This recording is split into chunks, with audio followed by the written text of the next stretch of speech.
Joining us now from our Abuja studio is Dr. Kema Chikwe, Nigeria's former Minister of Aviation, former Ambassador to Republic of Ireland, and founder, Women Leadership Institute. Good morning, Dr. Chikwe, and welcome to the morning show. Good morning, and thank you. Good morning, Mark. Thank you for joining us. Well, you've been in politics for decades. MPN, NRC, UNCP, PDP, all through the years, the same problem about the gender gap, about women being almost restricted to the women's wing of various political parties. What exactly is the problem? Because it has to be more than patriarchy. And how do we, going forward, deepen women representation in politics? Thank you very much, Ruben. I think the problem is the mindset of our society, the mindset about women. As you said, I've been in politics all these years, and it's always been about giving women a chance, mainstreaming them in leadership, and giving them opportunity to participate in policy making. But every political dispensation, every election, we still have the same problems. And in my Igbo place, they said, where a child is crying, I'm pointing at, either the mother is there or the father is there. So for us, there is a big problem. And that's why we keep crying, because the society itself has not been moving well.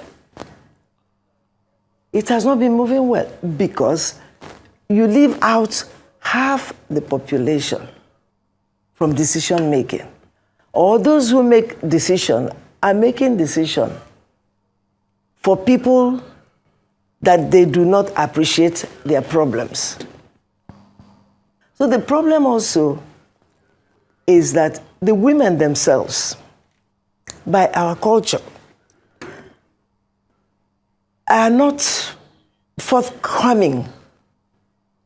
And each time they try to do something, something negative happens or something neutralizes their efforts and dampens their enthusiasm. This year's election is a case in study. I mean, it's a total disaster. So what the problem is that the society has to begin to appreciate women, and women themselves cannot recline and wait for that recognition, for that power.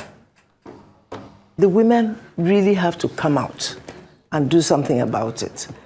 It's not about rhetorics. It's not about talking about our culture. Culture is dynamic.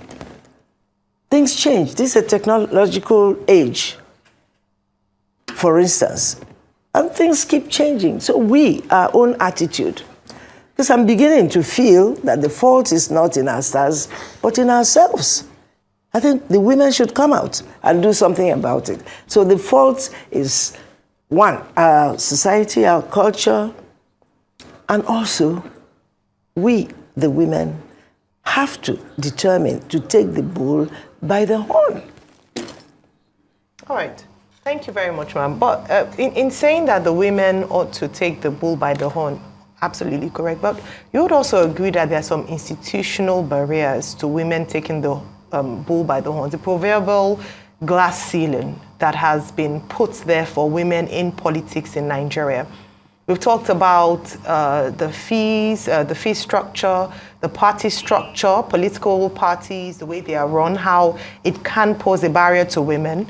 We've looked at even policies that exist in some states that prevent women's participation in government and governance. Now, you yourself has led in different aspects in government. What did you do differently? how did you break those barriers in terms of emerging as Minister of Transportation, then Minister of Aviation, and then moving on to become an ambassador? You even you ran as governor of Imo State. What did you do to break that mental barrier you're talking about? Thank you very much. Mental barrier. Now, I came back after my studies in America in 1977 and 78, and I got inspired by my group of friends, Dr. Chuba Kadibo, Dr. Nejera, and so on, and we had a group, political group, and we decided that instead of being armchair critics, coming from a new culture, you think you can change Nigeria overnight, and we believe so. So we said, okay, let's get into politics. And we did. Luckily, Chikwe provided us the platform, to be in active politics. I can tell you that many a time I was the only woman in the group. But my husband, who was in the group, was in the background and giving me that support. Whether we like it or not, you need the support of your husband or the man, because this is a man's world. You need some kind of support. And I started from there. And, sometimes you stumble. But because you have a focus, you have a goal, you come up again to pursue that goal. Now, how did I get to where I am? Before getting into politics, you realize that you are in a men's environment. And you have to be able to overcome. You have to have your own strategies. You have to have the courage. You have to have the courage. And you have to also create a situation where you are respected because you are contributing to not only the intellectual aspect of development, but the practical aspect of it. Went on campaign and did everything. When PDP was formed, I'm a founding member, or I was founding member of PDP, and I decided I will not miss any meeting. Because one thing we identified was that meetings are usually held at night when it's not convenient for women. But if you have to do it, you have to do it successfully. And you have to be ready to attend those meetings. Secondly, I also learned through different mentors that when you attend a political meeting and the meeting ends, you don't go immediately. If you go immediately, there's meeting after meeting. Another meeting will start. But we are in a hurry to go back home and take care of the home and so on. But you have to make sacrifices. So I made sacrifices. And if you are contending with a colleague, you have to be prepared. You have to know what efforts are these colleagues or is this colleague making to have victory over me. I have to weigh the powers of whether he's a man or a woman. You don't give up. So you try and do the same thing that he does. You don't get subdued or say, because they are men. And then women don't really have money for politics as such. It's not only about money. Then you look for what you contribute. If you're contributing ideas, if you are contributing strategies for victory, and so you'll be respected and you'll be accommodated. But a lot of times, some women give up. You don't give up. So what did I do differently? What I did differently was that I had the courage. I was consistent. I didn't believe that if I failed, that was the end. No, you fail and you rise. Because I had a vision. Anybody who has a vision, you want to fulfill that vision. I want Nigeria to be a better country. I want to be recorded as one of the people that contributed to the development of my country, to the development of my environment, to the development of my society. And above all, I feel that some of us who have had the benefits of education or higher education should also give back. Mentor other women, be role model, inspire them. Because I keep saying that when women are eclipsed from opportunities to contribute to development, everybody, is the worse for it. And you can see what is happening. Now, look at the National Assembly, that you also mentioned it. The number of, you said 3 women, fine. It's like taking a drop of water and putting it in the ocean. Okay. It will be difficult for them to be heard. Okay. And then the majority there do not have the feelings of half the population, the women. Okay. So how can it work? Okay. So what you do differently is to make sure that you have the courage to mainstream yourself, which I try to do. Okay. So, thank you so much for your thoughts. And when you look at it, when people say, how can we make women more mainstream? I also like to back it up with an argument that we've always had women in mainstream. We've always had the likes of Gambo Sawaba. We've always had the likes of Margaret Ekpo, shattering all the ceilings. But hitherto, the climate has changed. The level of violence now is unprecedented. The level of chaos that goes on in the political terrain, I'm sure, keeps increasing by the day. It's more tribal. So my question to you will be, one sweetener in all of this for women will be financing, money, cash. How do we get a crowd fund for cash for women? Because a lot of those women that are running for political position, they actually need the financial arsenal in this country. It's sad, but that's what Nigeria has been reduced to, and largely Nigerian politics. Are there schemes where we can raise cash for women that are going into political positions or running for political office?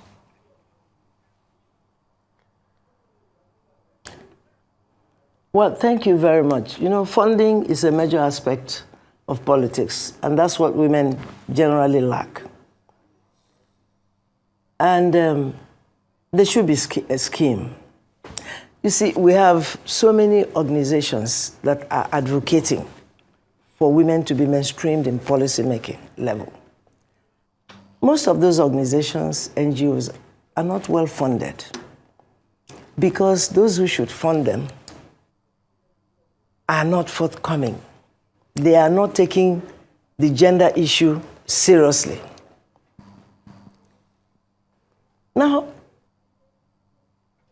to cut a long story short, there should be a deliberate funding strategy for women in politics and education. And everything, because education is basic for women also. If you want to be in politics, you want a certain level of education. You look at the banking system, you have all categories of banks and so on and so forth. I've always believed that there should be a bank for women. And I remember when I was an officer of the National Council of Women's Societies, when Ajala Dogoyaro was the president, we tried to establish one at the center where women could have access to funds, maybe low interest. And I'm aware that international agencies are focused on women development. The World Bank and our other international funding agencies. I think through that system, grants can be established for women who are truly and genuinely interested in politics. Because there has to be an organized system for women to have access to funding. And that is basic for me. But then again, I think we, the women, have to grow the confidence that if you're contesting for election, you convince donors that you are competent. And the competency is not built overnight. You don't just jump into the arena and say, I'm contesting. Maybe over the years, you've been observed as somebody who is public-spirited, somebody who the society will support or the society will take seriously in politics. That is very, very important. So when there's fundraising, they raise funds for you. But again, I tell women, men do all sorts of, they use all sorts of strategies. If you're going to raise funds, you also have to commit yourself.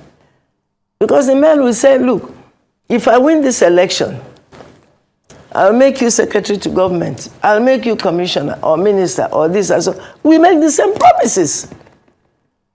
The thing is that women believe that they must fulfill their promises. Men may have some maneuvers and how, even if they don't achieve it, they will try to, bulldoze their way through.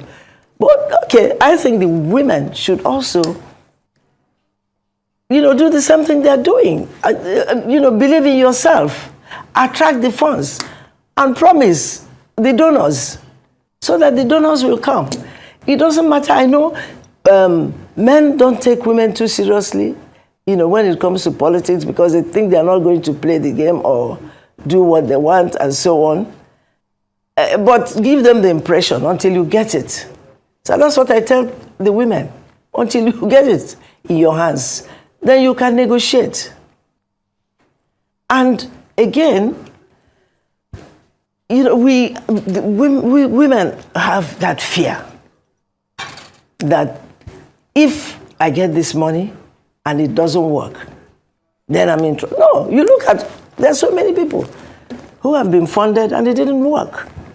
And they're still moving on. So I think there should be a system where there's a structured funding.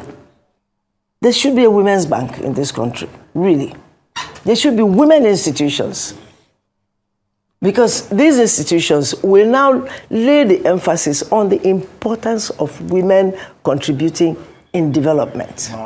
Ma, if I may just come in here. So if you have that, okay. Well, Ma, I was going to ask you, is it true that you are retiring from active politics? And then could you tell us what the National Women, the Women Leadership Institute is all about, briefly? We have just about a minute or two to go. Okay. Last night I actually announced my disengagement from partisan politics, and it's for real. I founded the Women Leadership Institute 6 years ago, and it's been growing. We run master classes for women. We do training programs on different pathways. For me, it's a way of giving back. Like I said earlier, mentoring is very important for women and role modeling. And this institute, we have programs to grow the confidence of women. We have programs to expose women to technology, to align with the contemporary world. We want to raise a critical mass of women that will be conscious of mainstreaming in leadership, policy-making level, leadership at all levels. Now, last year, we started the Women Leadership Institute Network because we wanted to spread a bit more. So we have chapters in the states, and they go into secondary schools, establishing Girls Leadership Club in girls' secondary schools, because we want to catch them early and inculcate the values of leadership in these young girls. So precisely, that is what we do. And now that I'm disengaging from active politics, I think I will now have enough time to focus and accelerate the pace at which we are going. I'm eager to make impact. On that note. In what I have founded, in my vision. On that note. At my age, I also consider that these younger women who are, the younger women in politics, you have to play role model and play advisory role to them. Well, I'm very conscious of it. In fact, the younger girls these days... On that note, ma'am, we'd like to thank you very much. The younger ladies these days... Oh... We seem to have run out of time. But we would like to thank you very much, ma'am, for joining us. Dr. Kema Chikwe, for joining us on the morning show today.